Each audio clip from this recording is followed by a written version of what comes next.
తెలుగుదేశం పార్టీకి మద్దతిస్తున్న yellow media మొత్తంగా fake news ఫ్యాక్టరీగా మారిపోయాయి. డాక్టర్ వైఎస్ రాజశేఖర రెడ్డి ముఖ్యమంత్రి అయినప్పటి నుంచి ఎల్లో మీడియా విషం కక్కుతూనే ఉంది. ఇక వైఎస్ జగన్ కాంగ్రెస్ను ధిక్కరించి సొంతంగా పార్టీ పెట్టుకున్నప్పటి నుంచి కక్షగట్టి వ్యతిరేక వార్తలు ఇస్తున్నాయి. ప్రతిపక్షంలో ఉన్నప్పుడు అధికారంలో ఉన్న 5 ఏళ్లు దుష్ప్రచారాలు, తప్పుడు వార్తలతోనే ప్రజల్ని మభ్యపెట్టాయి. ఇప్పుడు అధికారం కోల్పోయాక కూడా వైఎస్ జగన్ మీద అవే ఫేక్ వార్తలు ప్రచారం చేస్తున్నాయి. ఫేక్ న్యూస్ ఫ్యాక్టరీలపై కేఎస్ఆర్ విశ్లేషణ చూద్దాం.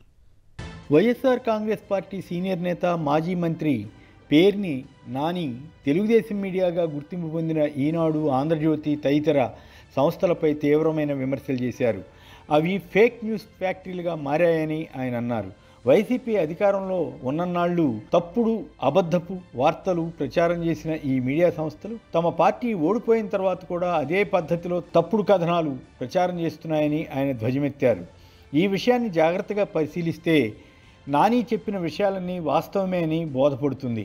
కారణం ఏమైనా ఈనాడు తదితర ఎల్లో మీడియా వైసీపీ పైన, మాజీ ముఖ్యమంత్రి జగన్ పైన ఆ స్థాయిలో కక్షబూనాయి. ఆయన్ను ఇప్పుడు సైతం అడుగడుగునా అవమానించాలని, వేధించాలని ఆ మీడియా సంస్థలు కృతనిశ్చయంతో ఉన్నట్లు అర్థమవుతుంది. లేకుంటే ఎన్నికల ఫలితాల తర్వాత కూడా తప్పుడు సమాచారంతో కథనాలు ఎందుకు వండి వార్చుతారు? దానికి పెద్ద ఉదాహరణ జగన్ భద్రతకు సంబంధించిన కథనం అని చెప్పవచ్చు. ఏకంగా 986 మందిని జగన్ రక్షణకు వినియోగించారని, ఇందువల్ల ప్రభుత్వానికి 286 కోట్ల వ్యయం అయిందంటూ ఒక వార్తను జనం మీదకు వదిలారు. ఎవరైనా చదివిన వారికి ఇది డబ్బు దుర్వినియోగమే అన్న అభిప్రాయం కలిగేలా వారు తమ టీవీల్లో, పత్రికల్లో ప్రచారం చేశారు. తీరా చూస్తే అదంతా తప్పుడు వార్తగా తేలుతోంది. ఆ వివరాలను పేర్ని నాని మీడియాకు తెలియజేశారు. అయినా దాన్ని టీడీపీ మీడియా సక్రమంగా ఇవ్వలేదనుకోండి. జగన్కు భద్రత కల్పించింది మొత్తం 196 మందితోనని ఆయన తేల్చి చెప్పారు. అదే చంద్రబాబు విషయంలో అందుకు 10 రెట్ల ఎక్కువ భద్రతను కల్పించిన విషయాన్ని కూడా బయటపెట్టారు.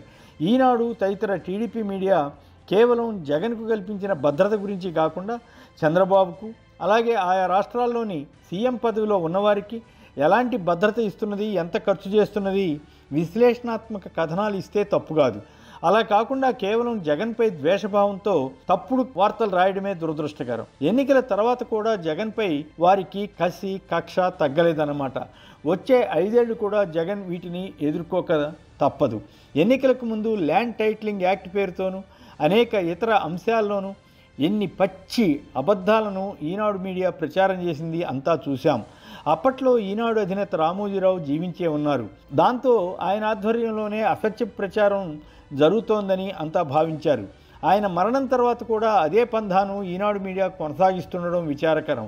రామోజీ కుమారుడు కిరణ్ కూడా కేవలం రాజకీయ ట్రాప్లో చిక్కుకుని ఈనాడు మీడియాను ప్రమాణ రహితంగా చేయబోతున్నారా అన్న సందేహం ఏర్పడుతోంది. అందరితో షహబాష్ అనిపించుకోవలసిన రామోజీరావు ఒక రాజకీయ పార్టీ కొమ్ముగాసి అప్రతిష్ట పాలయ్యారు. అందువల్లే ఏపీ ప్రభుత్వం రామోజీ సంతాప సభ ఏర్పాటు చేయడంపై కూడా కొంతమంది విమర్శలు చేశారు. రామోజీకి ఏపీ ఉపయోగపడింది కానీ ఆయన వల్ల ఏపీకి ఏం మెలుగు జరిగిందని కొంతమంది ప్రశ్నించే పరిస్థితి ఏర్పడింది. ఆయన కంపెనీలన్నీ హైదరాబాద్ హెడ్ ఆఫీసుగా ఉండడం వల్ల ఏపీకి వచ్చే ఆదాయం ఏమీ లేదని, కానీ ఏపీ ప్రజల వల్ల ఆయన సంస్థల ఉత్పత్తులకు గిరాకీ దొరుకుతోందని సోషల్ మీడియాలో కొంతమంది వ్యాఖ్యానించారు. ఆయన అబద్ధాలు రాయడం తెలుగుదేశంకు ఉపయోగపడింది కనుక, ఆ పార్టీ అధికారంలోకి వచ్చింది కనుక కోట్ల రూపాయల ప్రజాధనం ఖర్చు చేసి అడ్వర్టైజ్మెంట్లు ఇచ్చి ఆ తర్వాత సంస్మరణ సభ పెట్టారని కొందరు విమర్శిస్తున్నారు. చంద్రబాబు నాయుడు తన రాజగురువుకు ఈ రకంగా కోట్లు వ్యయం చేస్తూ రుణం తీర్చుకుంటున్నారని కామెంట్లు వస్తున్నాయి. ఒకప్పుడు అసత్యాలు అచ్చైనా, తప్పులు దొరికినా వెంటనే క్షమాపణలు కోరుతూ సవరణలు వేసేవారం. ఇప్పుడు ఈనాడు వంటి మీడియా అడ్డగోలు కథనాలు ఇస్తూ జర్నలిజం ప్రమాణాలను అధమస్థాయికి తీసుకువెళ్లడం దురదృష్టకరం. జగన్ బెంగళూరు వెళితే కాంగ్రెస్ పార్టీని విలీనం చేయడానికే అని ఎల్లో మీడియా దుష్టప్రచారం చేసింది. స్పీకర్ ఎన్నికల్లో ఎన్డీఏకి మద్దతిస్తే బీజేపీతో జతగలవడానికి తంటాలు పడుతోందని ఈ మీడియా ఆరోపించింది. విచిత్రం ఏమిటంటే బీజేపీని కానీ, మోడీని కానీ రకరకాలుగా దూషించినప్పటికీ మళ్ళీ అదే పార్టీతో జట్టు కట్టడానికి చంద్రబాబు ఢిల్లీలో పడిగాపులు పడి టీడీపీ ఆత్మగౌరవాన్ని మంటగలిపినా ఈ మీడియాకి అది గొప్పగా కనిపించింది. టీడీపీని బీజేపీతో కలపడానికి తాను చాలా చివాట్లు తిన్నానని పవన్ కళ్యాణ్ చెప్పిన సంగతిని వీరు మర్చిపోయినట్లు నటిస్తూ జగన్పై ఉన్నవి లేనివి కలిపి కల్పిత గాథలు రాస్తున్నారు. ఇక చంద్రబాబు నాయుడు కుప్పం వెళ్లి చేసిన ప్రసంగాలు భవిష్యత్తులో ప్రభుత్వం ఎలా ఉండబోతోందో తెలియజేసినట్లు అనిపిస్తుంది. 2014-19 మధ్యలో ఆంధ్రప్రదేశ్ పేద రాష్ట్రమని, ఎన్నో కష్టాలు బాధలు పడుతున్నామని తరచుగా అంటుండేవారు. తాను ఎంతగా శ్రమ పడుతున్నది నిత్యం చెబుతుండేవారు. జనం వాటిని వినలేక బోర్ ఫీల్ అయ్యేవారు. మళ్ళీ అదే ప్రకారం కుప్పంలో ఆయన మాట్లాడారు.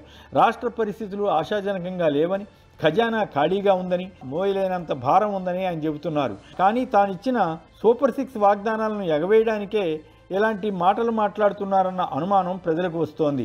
రాష్ట్ర ప్రభుత్వ ఆర్థిక పరిస్థితిపై ఎన్నికలకు ముందు ఇంతకన్నా ఎక్కువ విమర్శలు చేస్తూనే సూపర్ 6 అంటూ అలవికాని హామీలను ఎందుకు ఇచ్చారో మాత్రం చంద్రబాబు చెప్పరు. అధికారం కోసం ఏమైనా చేయవచ్చని ఆయన శైలి పదే పదే రుజువు చేస్తుంది. జగన్ 5 ఏళ్ల పాలనలో అనేక స్కీములను అమలు చేసినా ఎన్నడూ ఇలా తాను డబ్బుల కోసం శ్రమ పడుతున్నానని, 24 గంటలు పాట్లు పడుతున్నానని కథలు చెప్పడానికి యత్నించలేదు. ఆయన ఎన్నికల మేనిఫెస్టోలో చెప్పింది చేయడానికి ప్రయత్నం చేశారు. పేర్ని నాని ఒక మాట అడిగారు. టీడీపీ కానీ చంద్రబాబు నాయుడు కుమారుడు లోకేష్ కానీ మాట్లాడితే జగన్వి ప్యాలెస్లని అంటున్నారు. అందువల్ల జగన్ ఇంటిని చంద్రబాబు జూబ్లీహిల్స్లో నిర్మించుకున్న రాజ్మహల్ను మీడియాను పిలిచి చూపించి ఎవరివి ప్యాలెస్లో తేల్చడానికి సిద్ధమా అని సవాల్ చేశారు. మరి దీనికి చంద్రబాబు లేదా లోకేష్ స్పందిస్తారా?